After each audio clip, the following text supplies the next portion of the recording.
सीताराम पदाम्बुजो मधुपूर्व यन्मानसं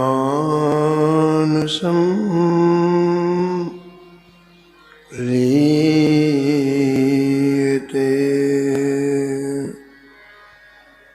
सीताराम गुणावली निशिदिवा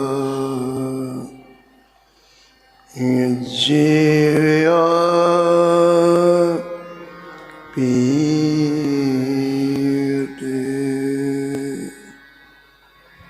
सीताराम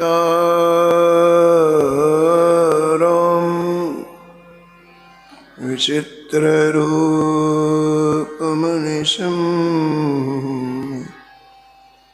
यश्चक्षुषाभूषणम्।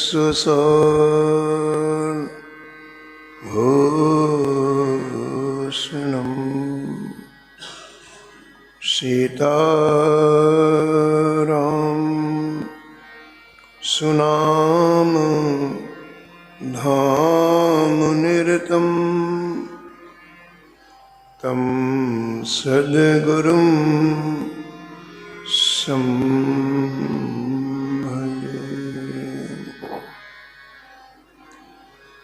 नीलाम्बुज श्यामलकोमलांगं सीतासमारोपितवामभागं पाणो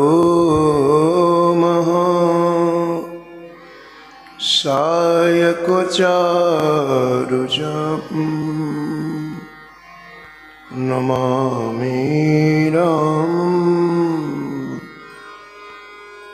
रघुवंशनाथम्।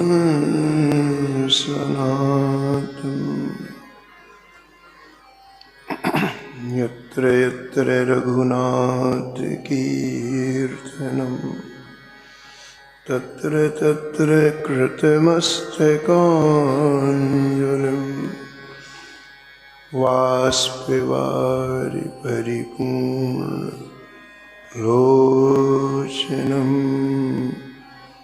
मारुतिं नमत राक्षसान्तकम्।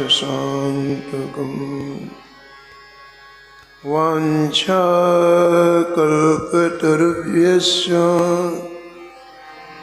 कृपासिन्धुभ्येव च पतितानां पावनेभ्यो श्रीवैष्णवेभ्यो नमो नमः। भक्त भक्ति भगवन्त गुरु चतुर्नाम एक, इनके पद वंदन किए नासत विघ्न। हर जो आए विराजिए,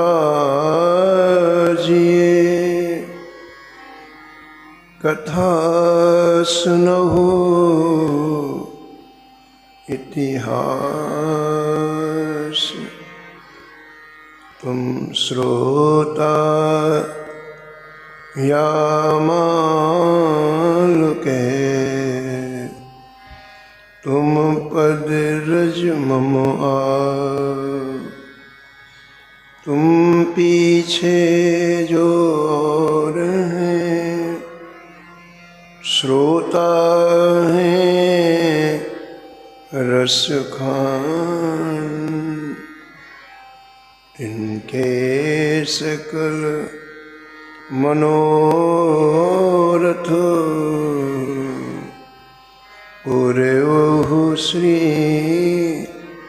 भगवान।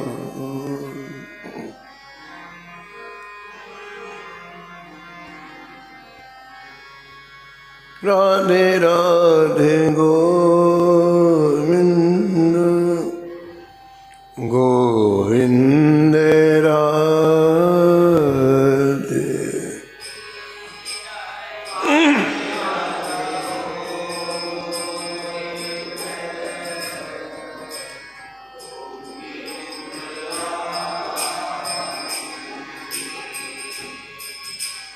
राधे राधे गोविंद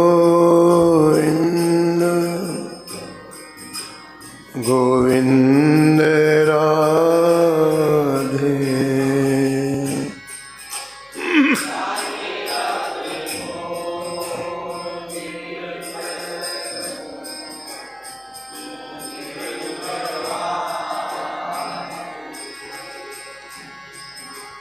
गोविंद राधे बोलो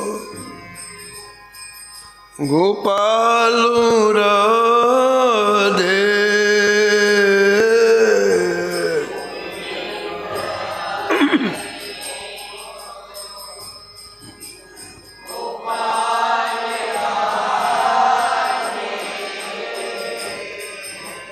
गोविंद राधे बोलो गोपाल राधे।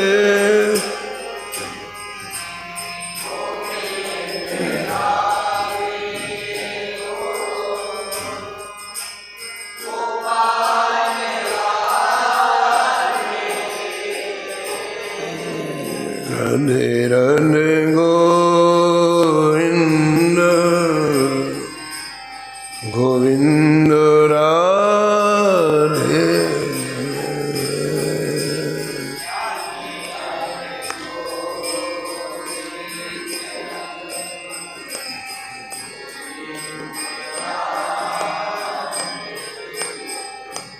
हे राधे राधे गोविंद गोविंद राधे।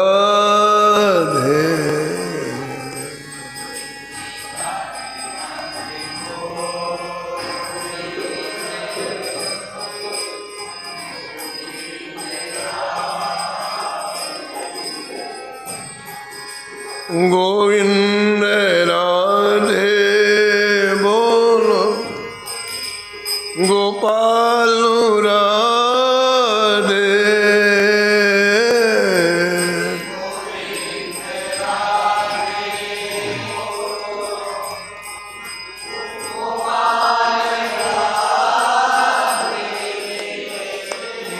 हे गोविंद राधे बोलो गोपाल राधे।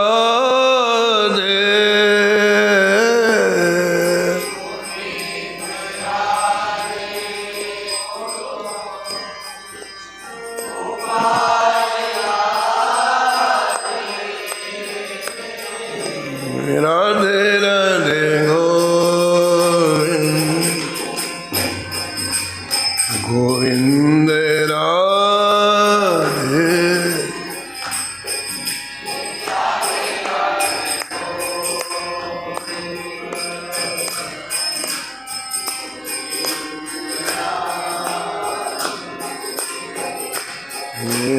राधे राधे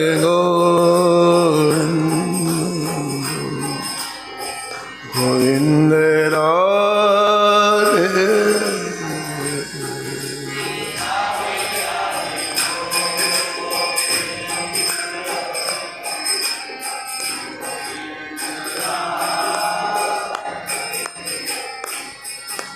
गोविंद राधे बोलो गोपाल राधे।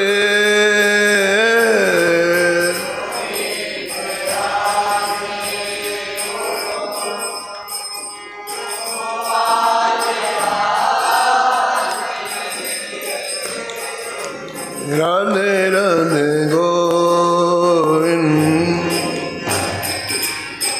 गोविंद राधे।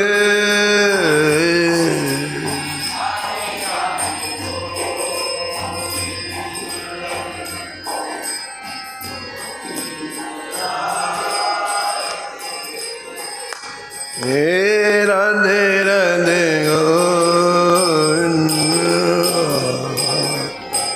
गोविंद राधे।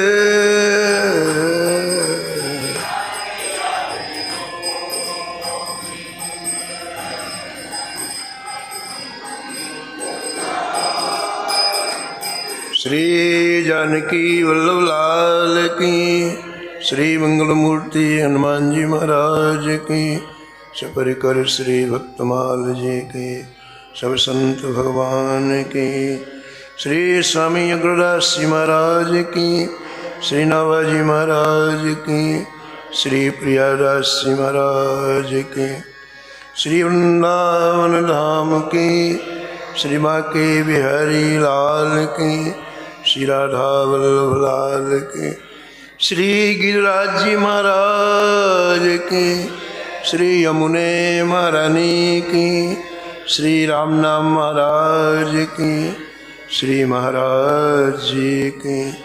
जय जय श्री राम।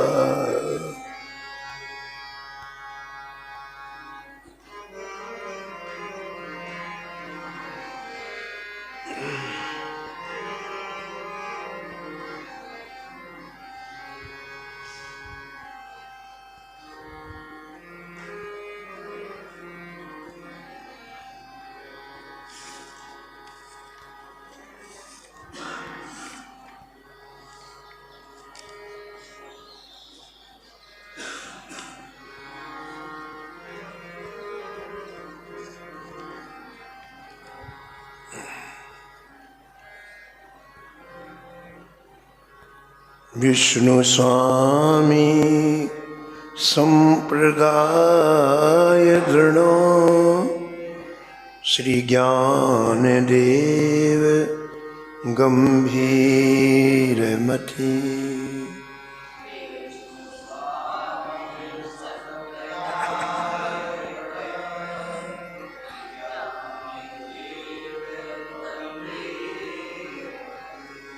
नाम त्रिलोचन शिष्य, सूर शशि सदृश उजागर।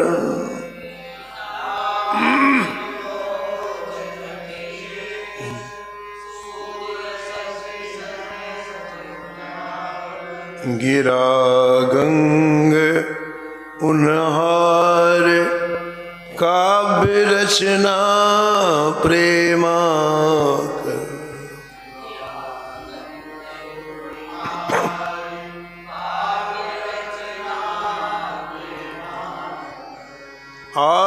आचार्य जो हरिदास, अतुल बल आनंददायन।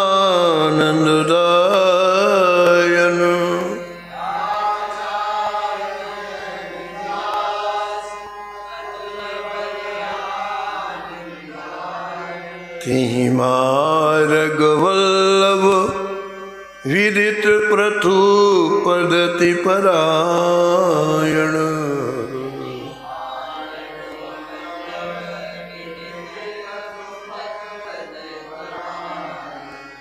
नवधा प्रधान सेवा सुदृढ़,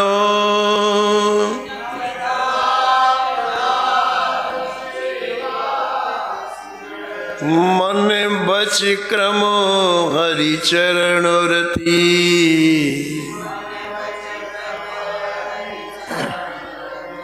विष्णु स्वामी संप्रदाय दृढ़, विष्णु स्वामी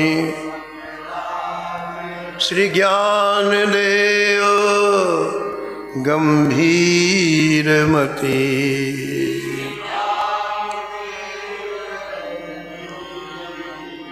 श्री ज्ञान देव गंभीर मति।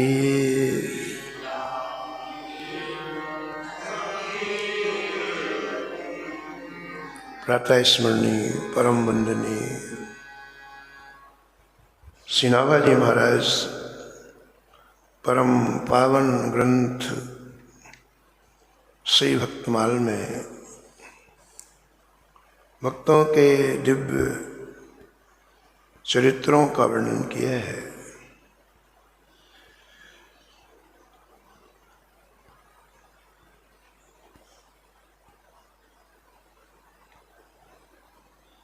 इस छप्पे में परम पावन, परम रसिक, परम भागवत श्री ज्ञानदेव जी महाराज का स्मरण किया गया है। श्री त्रिलोचन जी का स्मरण किया गया है और जगत गुरु श्री वल्लभाचार्य जी का स्मरण किया गया है। श्री ज्ञानदेव जी का स्मरण करते हुए श्री नामा गोस्वामी जी कहते हैं कि आपकी वाणी गंगा के समान पवित्र थी।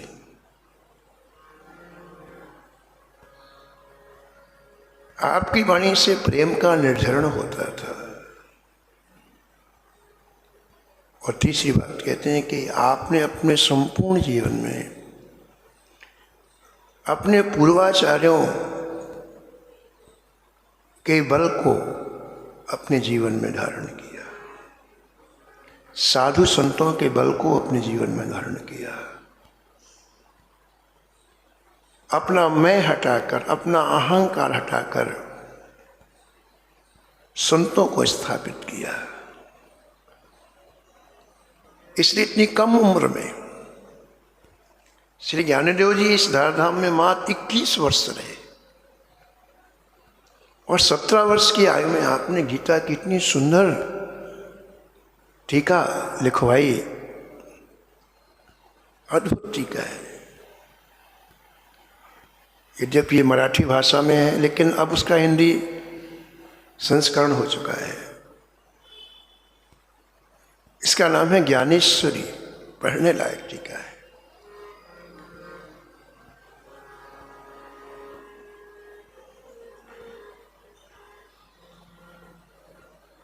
संतों का लक्ष्य होता है सर्वे भवन्ति सुखिनः सर्वे सन्तु निरामयाः। इसलिए कम उम्र में बहुत काम किया श्री ज्ञानेश्वर जी ने। श्री कृष्ण चैतन्य महाप्रभु जी मात्र 48 वर्ष रहे इस धराधाम में। कितना बड़ा काम किया है। आद्य शंकराचार्य जी मात्र 32 वर्ष रहे। कितना बड़ा काम किया है। काम शरीर से नहीं होता है, अपनी ताकत से नहीं होता है। काम तो महापुरुषों की कृपा से होता है, श्री ठाकुर जी के बल से होता है। अपने बल का जब तक विस्मरण नहीं होता है तब तक ठाकुर का बल प्राप्त नहीं होता है। इसलिए इन महापुरुषों ने इतने बड़े बड़े काम किया ठाकुर के बल पर।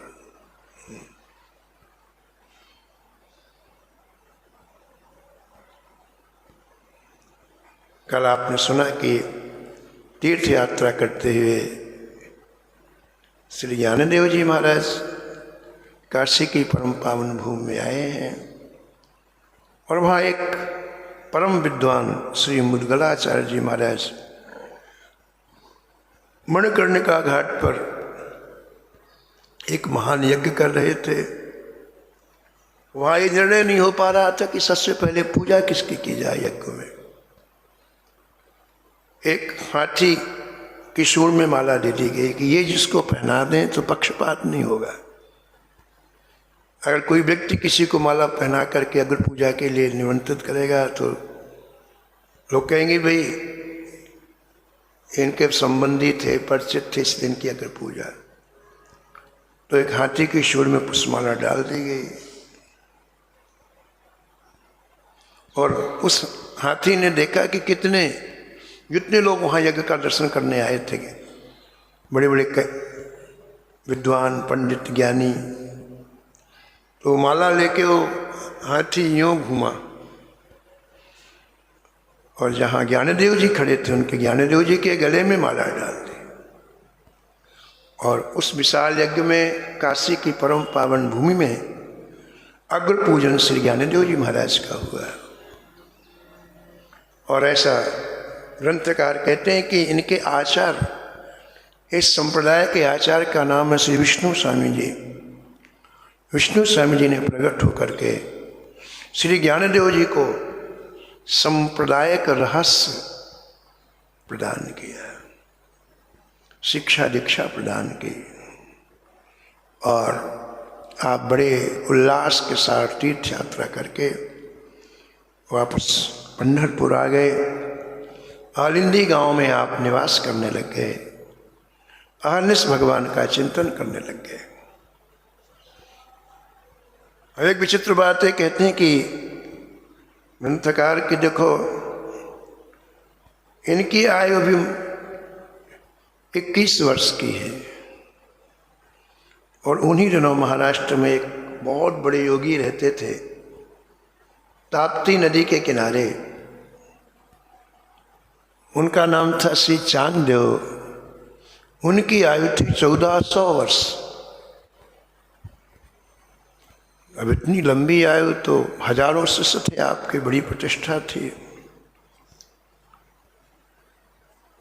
और यहाँ ग्रंथकार इंगित करते हैं कि जितनी बड़ी आयु थी उतना बड़ा अहंकार भी उनको था।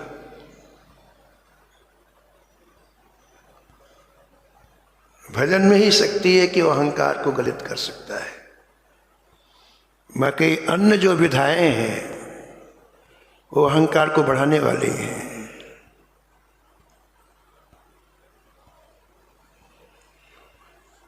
तो इनको अपनी प्रतिष्ठा का अहंकार, अपने शिष्यों को अहंकार। लेकिन कम उम्र में ज्ञानदेव जी की चर्चा पूरे महाराष्ट्र में होने लग गई। तो एक बार चांगदेव की इच्छा हुई कि मैं भी ज्ञानदेव जी से मिलूं। उनके शिष्यों ने कहा, नहीं महाराज जी, गुरु जी आप जाएंगे उनके पास तो छोटे हो जाएंगे, आप इतने सिद्ध महात्मा, और वो तो भी बालक है, इतनी कम उम्र, इसलिए वहां आप मत जाइए, आप छोटे हो जाएंगे। तो चांगदेव ने कहा फिर क्या करें? बोले एक पत्र लिखते हैं उनको बुलाने के लिए। हम नहीं जाते तो पत्र लिखते हैं। कागज मंगाया लिखने के लिए, लेकिन कागज में पहले संबोधन किया जाता है ना कि अमुक महाराज आपको प्रणाम या आपको आशीर्वाद। विचार करने क्या लिखूं, प्रणाम लिखूं कि आशीर्वाद? प्रणाम करता हूं तो मेरी जो सिद्धता है उसमें बट्टा लगता है। कहाँ मैं 1400 वर्ष का, कहाँ 21 वर्ष का, और आशीर्वाद लिखने का साहस नहीं हो रहा है। इतनी कम आयु में इतना कुछ अर्जन इन्होंने कर लिया है। तो इन्होंने श्री ज्ञानदेव जी लिख करके कोरा कागज ही भेज दिया, कुछ नहीं लिखा। एक शिष्य कागज लेकर के गया ज्ञानदेव जी के पास। अब ज्ञानदेव जी ने सोचा कि भई ये किसका कागज का क्या मतलब, केवल नाम लिखा है। तो ज्ञानदेव जी के हाथ से, ज्ञानदेव जी की जो सबसे छोटी बहन थी, मुक्ता नाम था, कल आपने सुना था कि 3 भाई थे और एक बहन थी, वो कागज ले लिया मुक्ता ने और कहा भैया ये 1400 वर्ष तक योग साधन करने के बाद अभी ये महात्मा चांगदेव कोरा का कोरा ही है। जैसे कागज कोरा है ऐसे कोरा का कोरा ही है।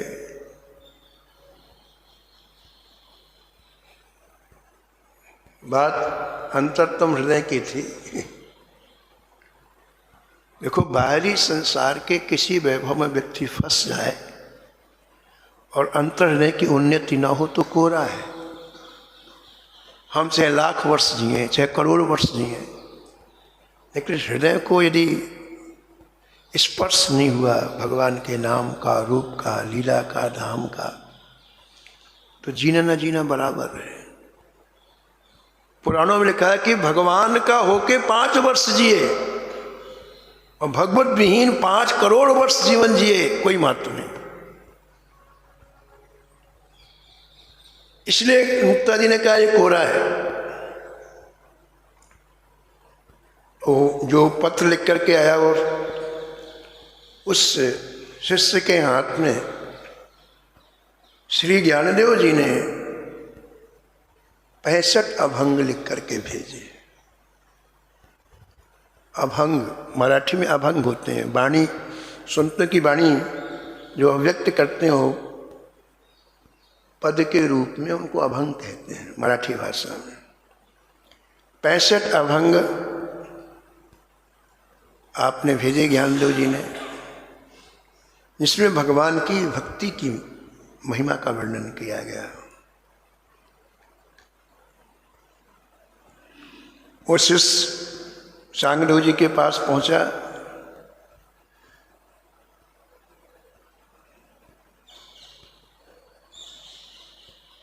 लेकिन उनको समझ में नहीं आया किसका अर्थ क्या हुआ। तो विचार किया कि चलो ज्ञानदेव जी से मिलकर के पूछते हैं कि ये 65 अभंगों का अर्थ क्या है। तो चले, ताप्ती नदी के किनारे से चले तो यहां ग्रंथकार कहते हैं कि अभिमान को लेके चले। अभिमान को लेके चले यानी हजारों शिष्यों को साथ में लिया और सिंह की सवारी की। सिद्ध थे ना, योगी थे। हाथ में सर्प का कोड़ा लिया और एक हाथ में त्रिशूल लिया और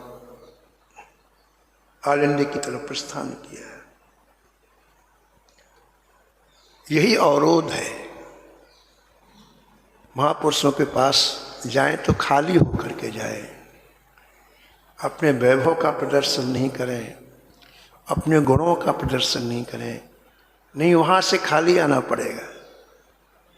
खाली होने का तात्पर्य क्या है? धन्यता पूर्वक जाएं। संत मिलन को जाइए, तज ममता अभिमान,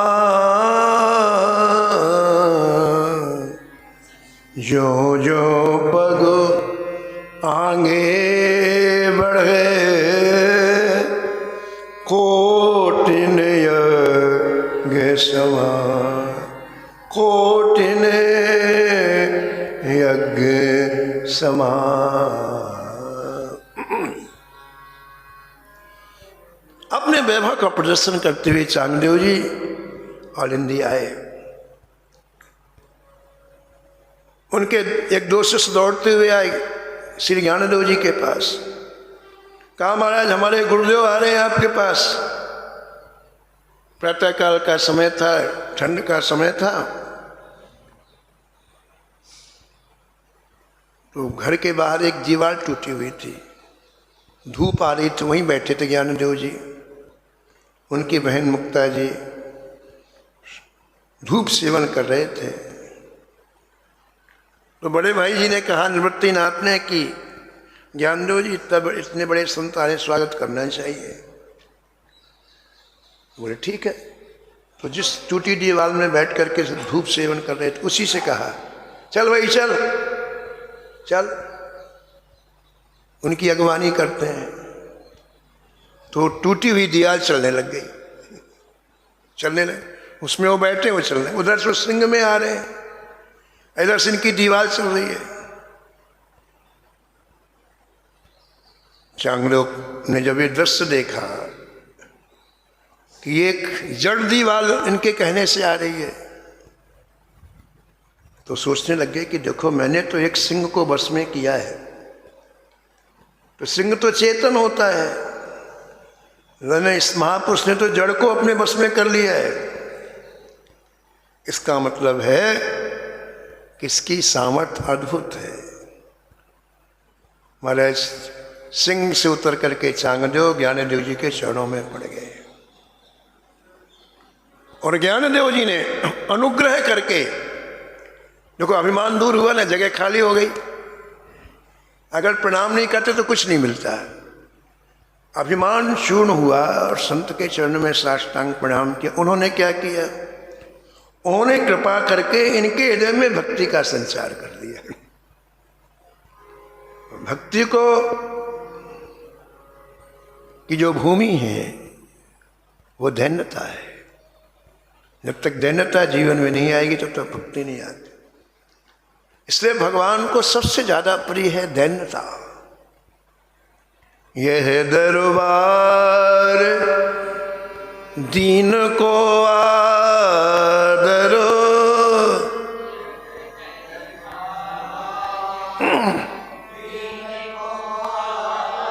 रीत सदा चले आई,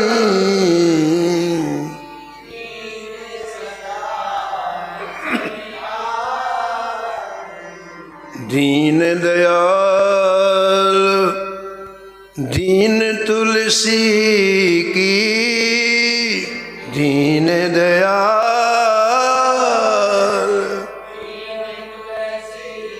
हाजी काहू न सूरत कराई,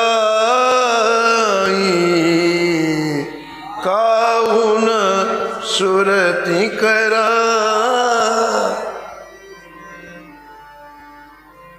भक्ति आई कैसे पता चलेगा? ज्ञानदेव जी ने चांगदेव के ऊपर कृपा की और भक्ति प्रदान की, कैसे पता चला? बोले ज्ञानदेव जी, श्री चांगदेव जी की आंखों से अश्रु छलछलाने लग गए। यही भक्ति की पहचान है। भक्त की आंखें हमेशा गीली रहती हैं क्योंकि हृदय सरस रहता है। 1400 वर्षों में जिसकी आंख से अहंकार बाहर निकल रहा था, आज उसकी आंख से आंसू निकल रहे हैं।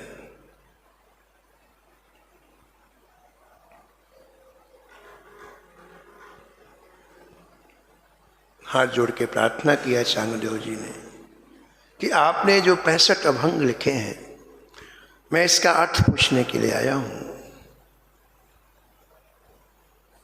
अब देखो महापुरुषों की दृष्टि कितनी सूक्ष्म होती है। ज्ञानदेव जी ने देखा तो बोला अभी कसर है, रोग दूर तो हुआ है लेकिन पूरा नहीं हुआ है। रोग दूर तो पूरा नहीं हुआ, रोग पूरा ही दूर होना चाहिए। कैंसर का कोई परमाणु यदि रह जाएगा तो फिर कैंसर हो जाता है, इससे पूरा इलाज होना चाहिए। क्या देखा ज्ञानदेव जी ने कि 50% अहंकार तो इनका दूर हुआ, लेकिन 50% अभी है। अपने योग का अहंकार तो दूर हो गया है, लेकिन 1000 शिष्य इनके पीछे खड़े हैं, उसका अहंकार ये भी एक आफत है। शिष्य ज्यादा हो जाना, उनका अहंकार रखना। अरे बाबा, दीक्षा इसलिए दी जाती है, दीक्षा का तात्पर्य है कि व्यक्ति अपने स्वरूप को पहचाने। वो ये हाड़ मांस का शरीर नहीं है, वो तो ईश्वर अंश जीव अविनाशी है। और फिर भी अहंकार। तो ज्ञानदेव जी ने विचार किया कि वही 50% है। मेरे साथ 1000 शिष्य आए हुए हैं, तो अब इलाज तो डॉक्टर पूरे ही करेगा ना। तो ज्ञानदेव जी ने कहा कि चांगदेव जी, आप 65 अभंगों का अर्थ पूछना चाहते हैं, तो मेरा नियम है किसी एक जीव की बलि दो तब मैं इसका अर्थ बताता हूं। एक जीव की बलि दे दो, बलि मतलब, तो मैं इनका मैं अर्थ बताऊंगा। मेरा ये नियम है। आपके साथ इतने शिष्य हैं तो किसी एक शिष्य की बलि दे दो।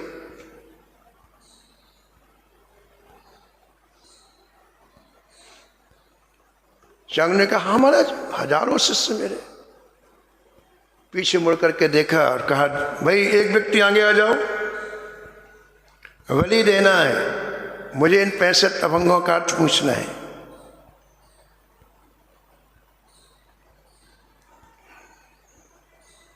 कोई आगे तो नहीं आया, नहीं, खिसक सब गए। सब गायब हो गए, एक भी नहीं आया, सब चले गए आंख बचा करके।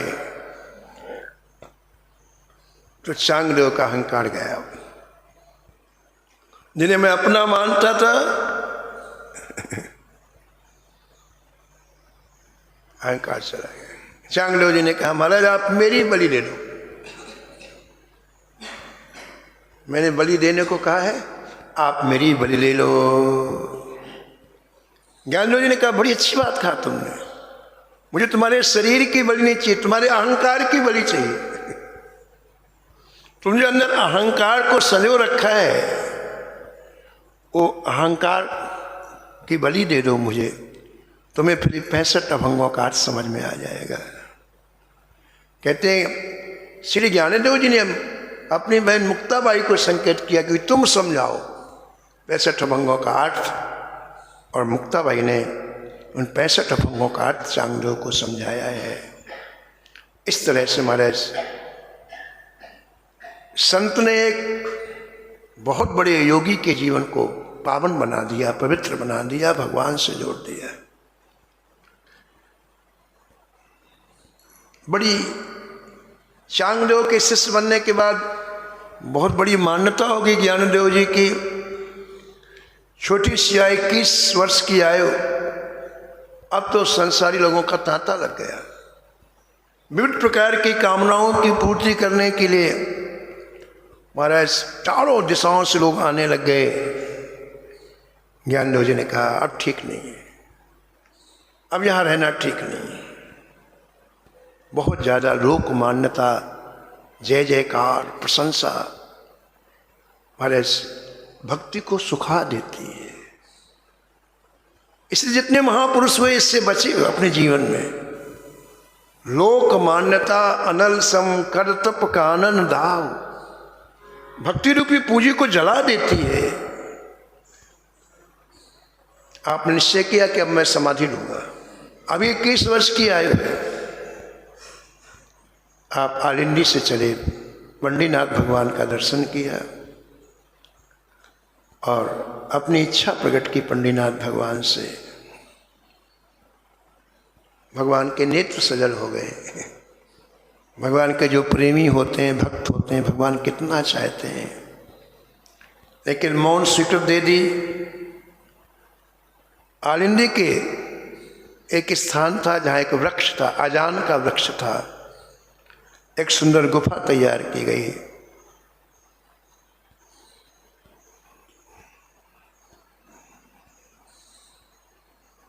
लोगों ने हरिनाम संकीर्तन किया, विट्ठल भगवान का संकीर्तन किया, और संकीर्तन के साथ साथ में श्री ज्ञानदेव जी की जय जयकार किया। जय जय राम कृष्ण हरि, जय जय राम कृष्ण हरि, जय जय राम कृष्ण हरि, जय जय राम कृष्ण हरि।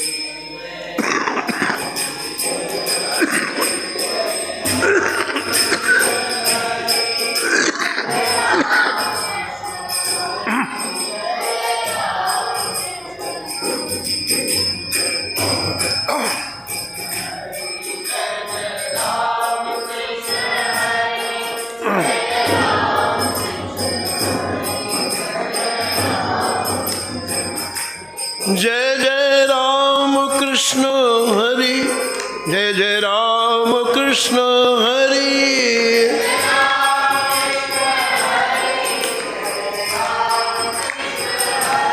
जय जय राम कृष्ण हरि, जय जय राम कृष्ण हरि।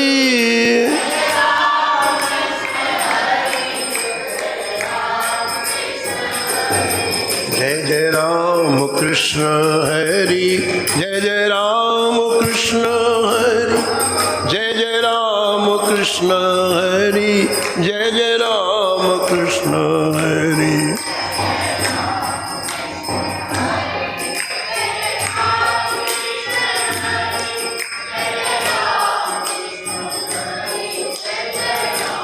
संकीर्तन के मध्य में साक्षात विट्ठल भगवान प्रकट हो गए और विट्ठल भगवान ने ज्ञानदेव जी को तिलक लगाया, अपनी प्रसादी माला पहनाई। ज्ञानदेव जी ने श्री ठाकुर जी के चरणों में प्रणाम किया और ठाकुर जी ने इनके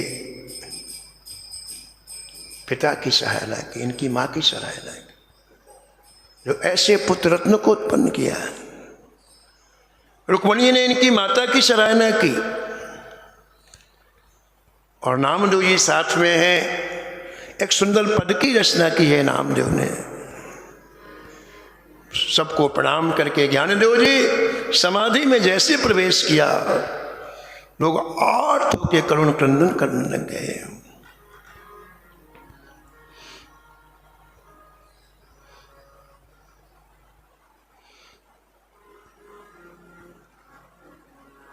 भगवान के मुख कमल का दर्शन करते हुए ज्ञानदेव जी ने शाश्वत समाधि ले ली और इस तरह से महाराज संपूर्ण जीवन श्री ज्ञानदेव जी ने परोपकार के लिए एक क्षण जिया।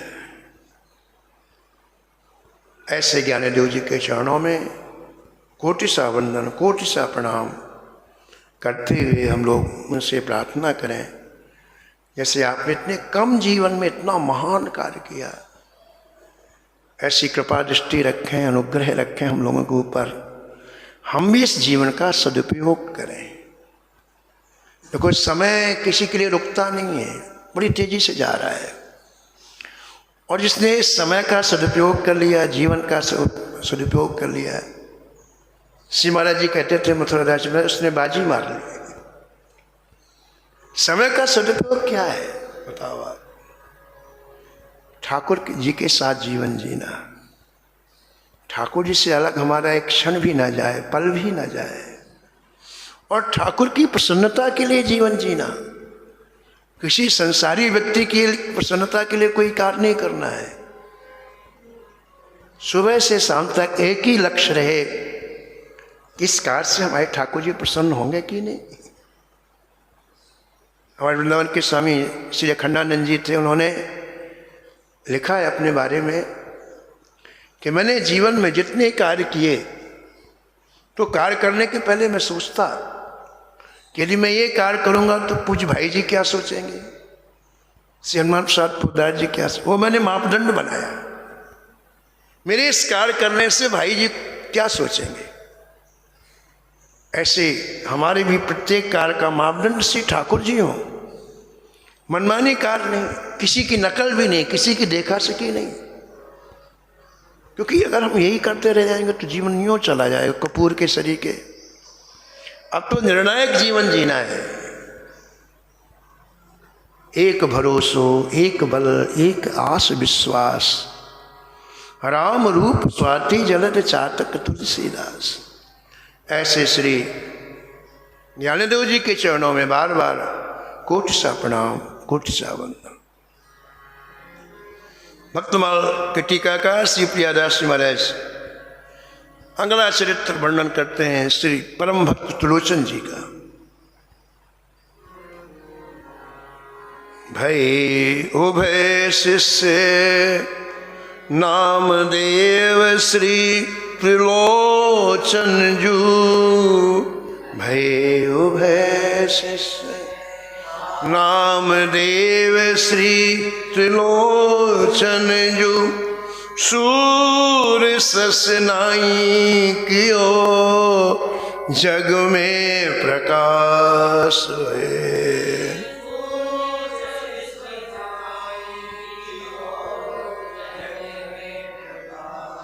सूर ससनाई कियो जग में प्रकाश है।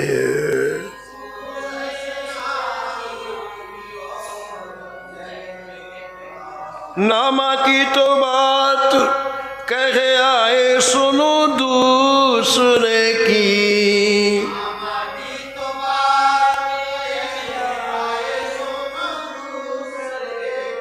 सुनई बनत भक्त कथा रस रास है।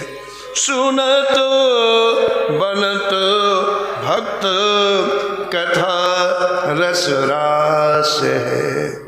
कथा रस रास है। कथा रस रास है। कथा रस रास है। कथा रस रास है। कथा रस रास है। कथा रस रास है। कथा रस रास है। कथा रस रास है। श्री प्रियादास महाराज कहते हैं कि श्री ज्ञानदेव जी के दो शिष्य श्री नामदेव जी और त्रिलोचन जी, ये दोनों इस संसार में सूर्य और चंद्रमा की तरह प्रकाशित हुए।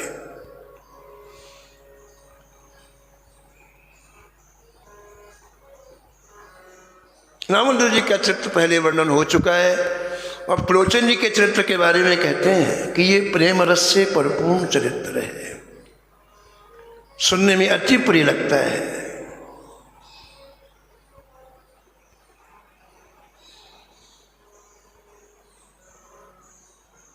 और कहते हैं वास्तव में बात तो है कि इन भक्त कथाओं में ही रस है। कथा रस रास, जो रस का भी रास करा दे, ऐसा रस इन भक्त कथाओं में है।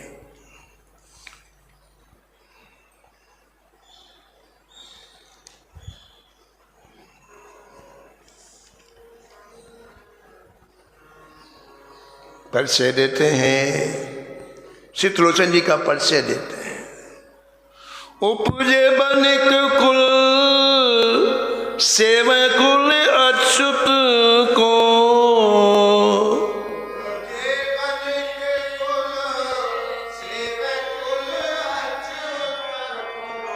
ए पे नहीं बने एक तिया रहे पास है।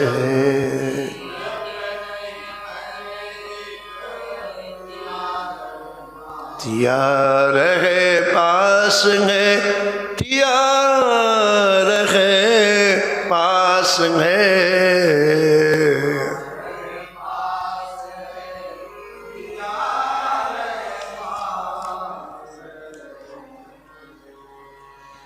भक्तमाल के टीकाकार श्री प्रियादास जी महाराज वर्णन करते हैं कि भक्तमाल त्रिलोचन जी वैश्य कुल में उत्पन्न हुए,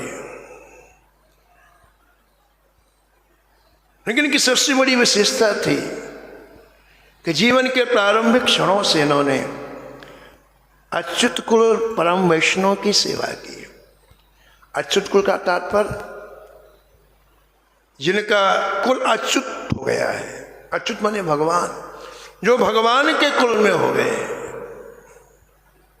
हम जो भगवान की शरण लेते हैं, भगवान की दीक्षा लेते हैं, तो अच्युत कुल के हो जाते हैं।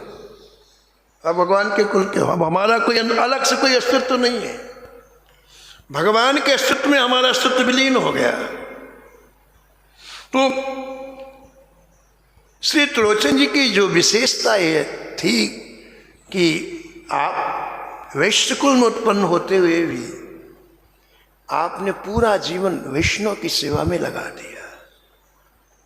आहा, सेवा कितना रस है सेवा में, देखो आप।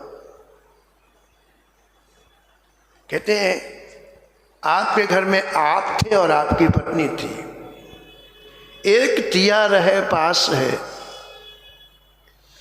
और दोनों सेवा करते हैं, दोनों संतों की सेवा करते हैं। सेवा का तात्पर्य सेव्य को सुख मिले। सेवा का तात्पर्य क्या है?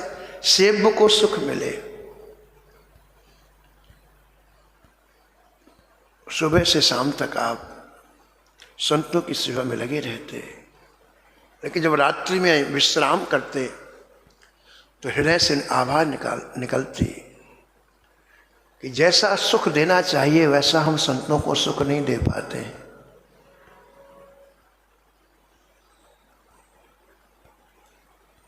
जैसे व्यक्ति संसार में रहता है ना, तो अनेक तरह की कामनाएं होती हैं, इच्छाएं होती हैं, ऐसा करना है, ऐसा करना है, ऐसा पूरा जीवन मन सोचता रहता है। ऐसे व्यक्ति जब इधर जाता है ना ठाकुर जी की तरफ, तो उसके हृदय में मनोरथ होते हैं, हमें ठाकुर जी के लिए करना, हमें ठाकुर जी के लिए करना, हमें ठाकुर जी के लिए करना है। ऐसी व्यक्ति जब संत सेवा करता है ना, तो उसके मनोरथ होते हैं, हमें संतों को ऐसा रखना है, ऐसा खिलाना है, ये करना है, वो करना है, ये करना है। तो रात्रि में जब विश्राम करते तो इनके मन में कई बातें आती कि देखो संतों को इतनी दूर से थके हुए आते हैं, इनके चरण दबाने के लिए कोई अपने पास व्यवस्था नहीं कि चरण दबाएं। अब दो प्राणी इनके चरण रात्रि में दबाएं तो इनको सुख मिले, और संकोच के मारे संत कुछ कहते नहीं। हमने जो बाल भोग दे दिया कर लिया, जो दोपहर में दे दिया वो कर लिया। तो मन में कई बातें आती कि कोई ऐसा व्यक्ति ठाकुर जी दे दें जो जिसके हृदय में संतों की सेवा का भाव, ऐसा कोई नौकर मिल जाए जिसके हृदय में संतों की सेवा का भाव। और एक बात और, जो संतों के हृदय की बात जाने। संत तो कुछ कहते नहीं संकोच के मारे बिल्कुल, लेकिन उनके हृदय में यदि सुबह गरम गरम हलवा खाने की इच्छा हो तो उसे पता चल जाए, दोपहर के राजभोग में उन्हें क्या पाना है उसे पता चले, और वही रसोई बने और वही उनको खिलाया जाए। ऐसे दिव्य मनोरथ आपके हृदय में रोज उत्पन्न होते हैं। प्रियदास लिखते हैं, टहलू न कोई साधु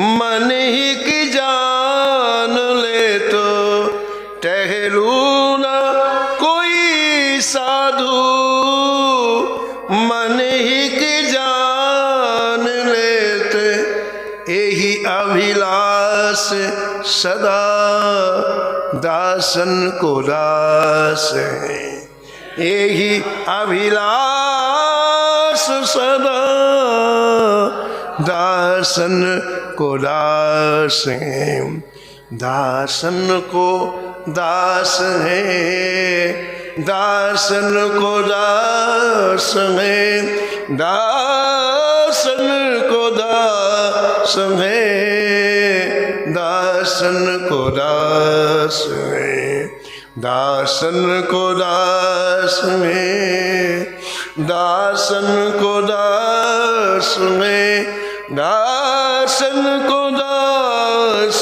है, दासन को दास है।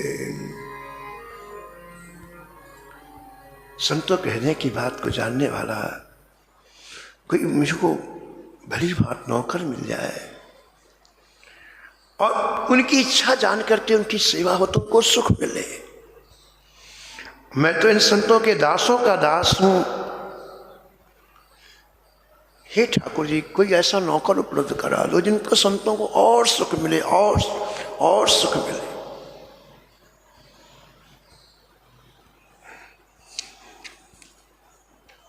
अब देखो आप, संतों की पहुंच ठाकुर जी तक है। उन्हें जो कुछ कहना है ठाकुर जी से कहना है। और ठाकुर जी क्या है बताओ आप? कर्तुम अकर्तुम अन्यथा कर्तुम समर्था सा ईश्वर। जो सब कुछ करने में सामर्थ्य, उन्हीं का नाम तो ठाकुर जी है। दरवाजा खटखटाओ तो इनका खटखटाओ। किसी संसारी व्यक्ति का कभी दरवाजा नहीं खटखटाना। वो खुद अपूर्ण है, आपको क्या पूर्ण कर देगा? आप विचार करो। जो खुद दुखी है वो आपको सुखी कैसे कर देगा? इसलिए जीवन में कभी किसी तरह का संकट आए, अभाव आए, किसी से मत कहो। रहीमन मन की व्यथा मन में रहिए घोर। मन की व्यथा को संसारी व्यक्तियों के सामने व्यक्त करोगे ना, बांट न लइए को कोई बांट नहीं लेगा, हंसी करेंगे सब। इसलिए ये संतों की जीवन की विशेष बात है कि कोई बात कहनी है तो ठाकुर जी से कहते हैं। तो आप ठाकुर जी से रोज रात्रि में कहते जब सोते, जय जय कोई ऐसा अच्छा सा नौकर मिल जाए जो संतों के हृदय की बात को जाने और उन्हें क्या पहनना है, क्या संत संकोच के मारे तो कुछ कहते नहीं, और जब वो सोए तो उनकी रात्रि में उनके चरण दबाए तो उनको विश्राम मिले।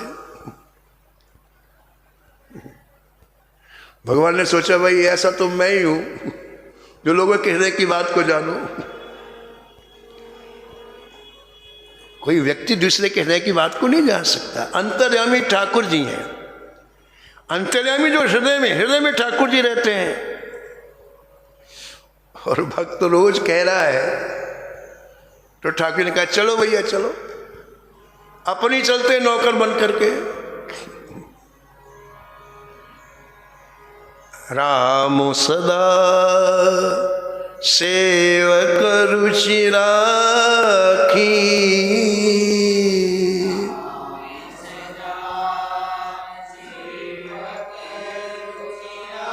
वेद पुराण संत सुर साखी,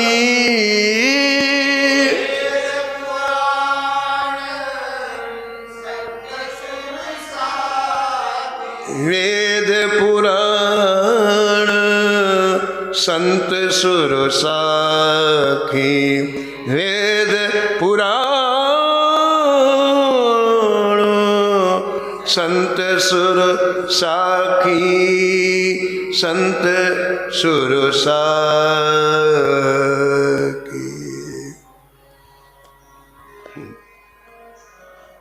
ठाकुर जी ने मन बना लिया कि हम भी चलते नौकर बन के। प्रातःकाल का समय था। थोड़ोसेन जी अपने घर के बरामदे में बैठे थे। ऐसे घर है, बाहर बरामदा होता है। और उसी समय श्री ठाकुर जी के किशोर अवस्था के नौकर बन करके आए।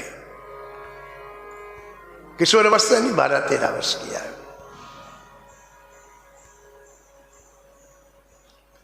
नौकर के रूप में आए। कैसा था इनका शरीर? आपके शरीर में एक फटा सा कंबल था। पैर में जो जूतियां थी उनमें नीचे का तल्ला ही नहीं था। हाथ में एक छोटी सी डंडी थी और शरीर बिल्कुल काला, बिल्कुल काला। तो त्रिलोचन जी यहां बैठे हैं।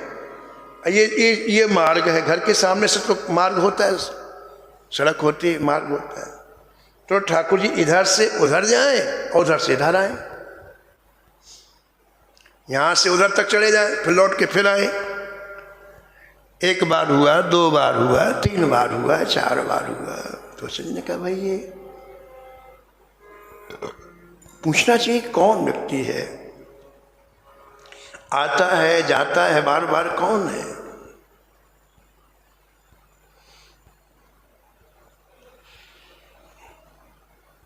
त्रिलोचन जी ने बड़े अदब से पूछा,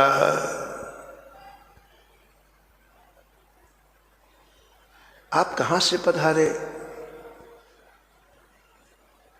ठाकुर जी कुछ नहीं बोले। त्रिलोचन जी बोले कि मुझे ऐसा लगता है कि आपके घर में कोई है नहीं, माता पिता नहीं है।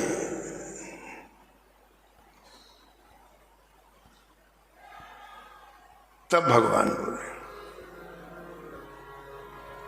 ऐसा इसलिए बोले कि फटे पुराने कपड़े, शरीर पर मैल की जमावट, तो एक अनाथ बालक ही तो ऐसा रहता है। अरे घर के लोग होंगे तो कम से कम नहलाते धुलाते, ठीक कपड़े पहनाते।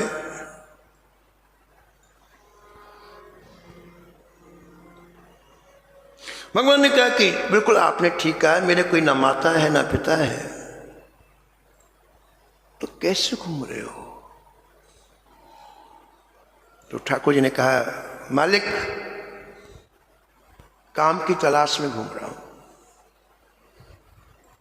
कोई काम मिल जाए। ये पापी पेट लगाना, ऐसे तो कुछ देना पड़ता है। तो मैं काम की तलाश में।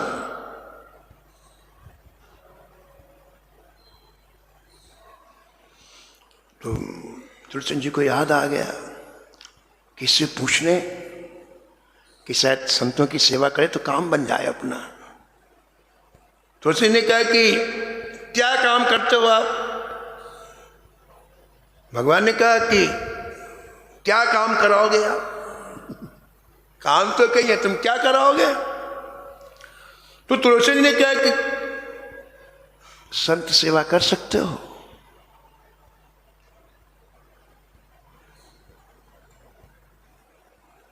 ठाकुर जी बोले, सेवा तो मैं सब कर सकता हूं, लेकिन संत सेवा में तो मेरी मास्टरी है, मास्टरी। संत सेवा में पीएचडी है मेरी, बड़े अद्भुतपूर्ण ढंग से संत सेवा में करता हूं। करो सदा तिनके रखवारी,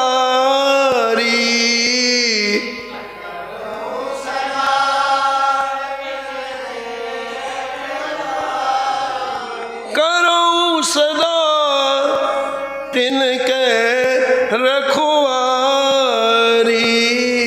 करो सदा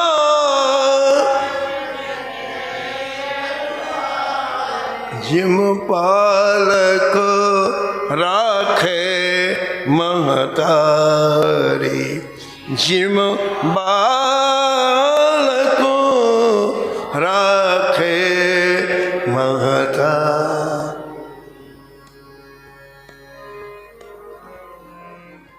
संत सेवा में मेरी रुचि है, ठाकुर जी बोल रहे। संत सेवा मेरे स्वभाव में। अच्छा,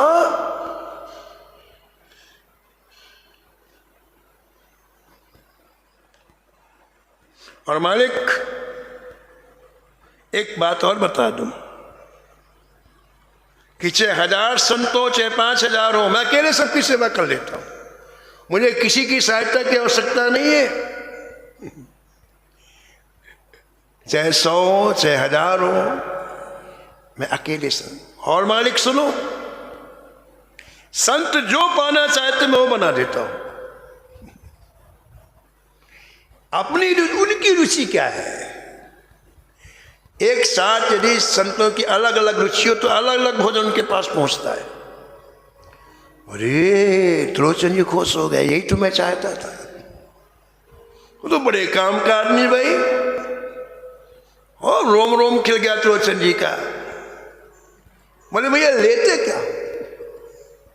इतना अच्छा काम करते हो, संतों की सेवा में तुम्हारी इतनी मास्टरी है, तो लेते क्या हो? बोले लेना देना क्या मालिक, पेट के लिए करते। लेना देना क्या, पेट के लिए करते। तो बस भोजन मिल जाए बहुत है। अच्छा, तो जी ने कहा कि फिर ठीक है। ठाकुर जी ने कहा, अभी मालिक की एक बात रह गई। क्या? मेरे में स्वभाव में एक अनमेल चीज है, अनमेल जो मेल नहीं खाती, इसलिए कोई मुझे अपने पास रख नहीं पाता है। हाँ भाई, इतने काम के आदमी हो फिर भी काम की तलाश में घूम रहे हो। तुलसी जी का मैं भी सोच रहा था इतने काम के आदमी को काम की तलाश क्यों? ठाकुर बोले बात यही है, यही मैंने पहले सोचा कि आपको बता दूं कि मेरे साथ किसी का मेल नहीं खाता, क्योंकि अनमेल की चीज मेरे साथ में क्या है भैया, वो भी बता दो काम के पहले। श्री त्रिलोचन जी ने कहा, श्री ठाकुर जी ने कहा कि मालिक, मैं एक बार जब बैठता हूं भोजन करने के लिए तो कम से कम 5-7 सेर आटे की रोटी खाता हूं। कम से कम बताया ठाकुर जी ने, 5 नहीं बताया,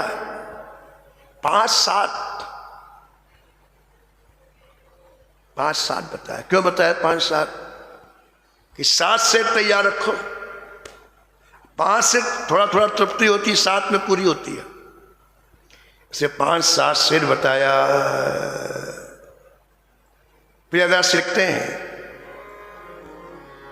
अनमिल बात कौन दीजिए जनाए बहू, अनमिल बात कौन दीजिए जनाए बहू, पाऊँ 5-7 शेर उठत रिसाए के, पाऊँ 5-7 शेर उठत रिसाए के, उठत रिसाए के, उठत रिसाए के, उठत रिसाए।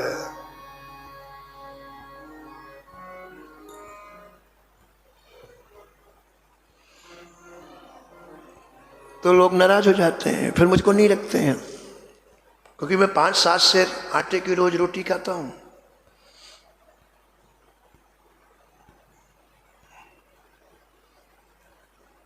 बाकी मेरे को कुछ नहीं चाहिए।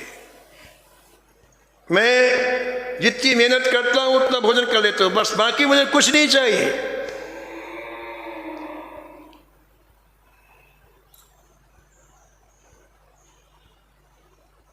और एक बात और है, भगवान बोले, मालिक एक बात और है, मैं सबके लिए भोजन बनाऊंगा, चाहे 100 हो, चाहे 500 हो, चाहे 1000 हो, चाहे 5000 हो, और जितने तरह का भोजन पाएंगे उतना बनाऊंगा अकेले।